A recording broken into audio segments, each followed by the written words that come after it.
有些演员第一次见到她的时候，你可能只是觉得她很漂亮，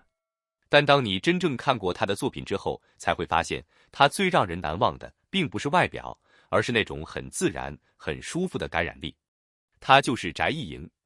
她的笑容就像冬日里突然照进窗户的一束阳光，温暖明亮，却没有距离感。不需要刻意做出夸张的表情，也不需要用力表现情绪，只是一个简单的微笑，就能够让整个画面变得柔和起来。而这种自然感也逐渐成为翟艺莹身上非常特别的个人魅力。很多观众第一次认识她，可能是因为某一部短剧，或者是某一个令人心动的角色，但真正让人留下印象的，却往往是她在镜头前那种毫不做作的状态。她不像是在告诉观众我正在演一个角色，而更像是让观众感觉这个人本来就应该存在于这个故事里。这也是为什么当他进入剧情之后，很多角色都会慢慢变得鲜活起来。一个眼神，一次回眸，一个轻轻的微笑，甚至只是短暂的沉默，都能够让人物拥有属于自己的情绪。而这背后其实离不开他对表演的理解。对于很多年轻演员来说，漂亮的外形可能会让他们更容易被观众注意到，但真正决定一个演员能不能走得更远的，从来都不只是颜值，而是他能不能让观众记住角色。翟艺莹身上最有意思的地方，就是她拥有一种非常自然的亲和力。她的笑容没有攻击性，她的表情也不会给人太强烈的距离感。所以，无论她出演的是甜美、温柔，还是带着一点倔强和脆弱的角色，观众都很容易跟着她的情绪走。这种能力看起来简单，实际上并不容易，因为真正自然的表演并不是没有技巧。恰恰相反，它需要演员在镜头前足够放松，同时又能够准确捕捉角色的情绪。如果表演太用力，观众会觉得是在演戏；如果表演太淡，又很容易让人物失去存在感。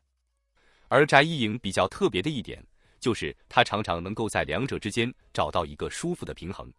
她不会把情绪全部写在脸上，却能够通过细微的变化，把角色的心情传递出来。这也是为什么有时候一个非常简单的镜头也会让观众产生共鸣。比如角色明明在笑，但眼神里却藏着一点失落；又或者明明没有说什么，只是看向对方的那一瞬间，观众却已经能够猜到他心里在想什么。这种细腻的表达是演员非常重要的一种能力。而翟艺莹正在不断建立属于自己的表演辨识度。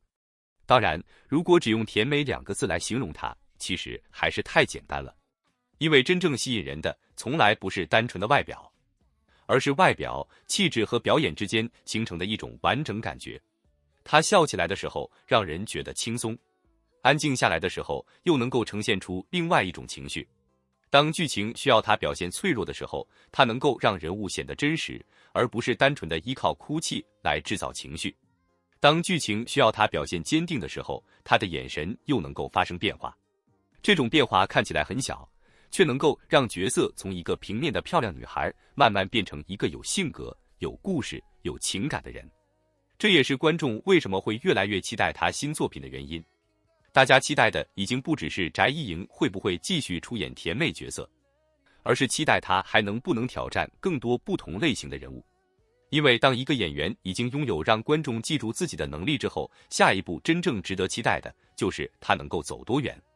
他能够不能突破过去的形象，能不能尝试更加复杂的角色，能不能从让人心动的女孩慢慢成长为能够驾驭不同类型角色的演员。这些问题可能才是翟艺莹未来最值得关注的地方。而她一路走来的状态也让很多观众看到了一种很特别的可能性，那就是一个演员不一定需要一开始就拥有巨大的声量，也不一定需要每一次出现都制造轰动。有时候真正能够留下来的是一次又一次稳定的表现，一个角色接着一个角色，一次镜头接着一次镜头，慢慢积累观众的记忆，慢慢让大家从他是谁变成这个角色是不是他演的，再从我认识这个演员变成我开始期待他的新作品。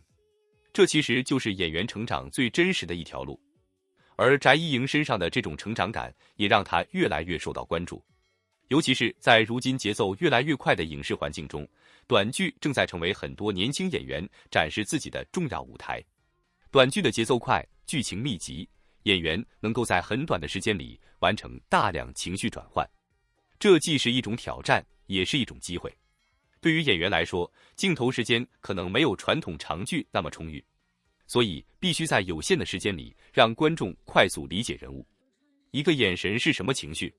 一个动作意味着什么？一句台词背后隐藏着什么？这些都需要演员迅速完成表达。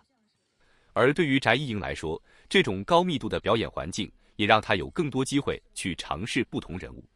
更重要的是，观众可以非常直接地感受到她的变化，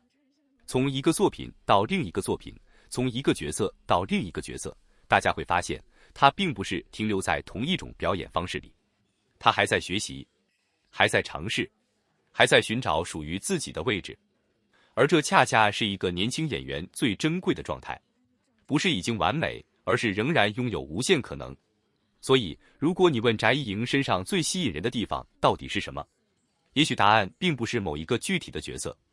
而是她给人的那种感觉。她笑起来的时候像阳光，她认真表演的时候又让人看到一种属于年轻演员的认真和坚持。她没有把所有情绪都放大，而是用比较自然的方式让观众慢慢走进人物。这种表演方式可能不会在第一秒就制造巨大的冲击，但是它很容易留下余韵。看完之后，你可能不会马上忘记，甚至过了一段时间，再想起那个角色的时候，脑海里依然会浮现出他的笑容。这就是演员与角色之间最微妙的联系。而真正好的演员，最终都会让观众记住的不只是他本人，而是他曾经带给观众的那些情绪：开心、心动、遗憾、温暖，甚至是一瞬间的心疼。这些情绪才是影视作品真正能够留下来的东西。如今，越来越多观众开始期待翟一莹接下来的作品。大家想看到的，也许不只是那个熟悉的甜甜的翟一莹，而是一个更加成熟、更加丰富，也更加敢于挑战自己的翟一莹。如果未来有一天，她突然出演一个与过去完全不同的角色，你会不会期待？如果她不再只是那个让人一看到就想微笑的女孩，而是去挑战一个复杂、冷静，甚至带着强烈戏剧冲突的人物，你会不会想看看她能演成什么样？这或许才是演员成长最有意思的地方。因为今天的她是我们熟悉的翟一莹，但明天的她可能会成为一个让我们完全意想不到的翟一莹。而这份未知本身就是最大的期待，所以让我们继续等待她的新作品，期待她带来更多让人心动的角色，也期待她在表演道路上不断突破自己。因为那个笑起来像阳光一样温暖的女孩，也许正在一步一步走向属于自己的更大舞台。如果你也喜欢翟一莹，欢迎在评论区告诉我们你最喜欢她的哪一个角色。你觉得她最适合甜美温柔的角色，还是期待她挑战完全不同的风格？别忘了点赞、订阅频道，也把这期内容分享给同样喜欢翟一莹的朋友。下一次我们继续聊更多中国娱乐圈里值得关注的明星和故事。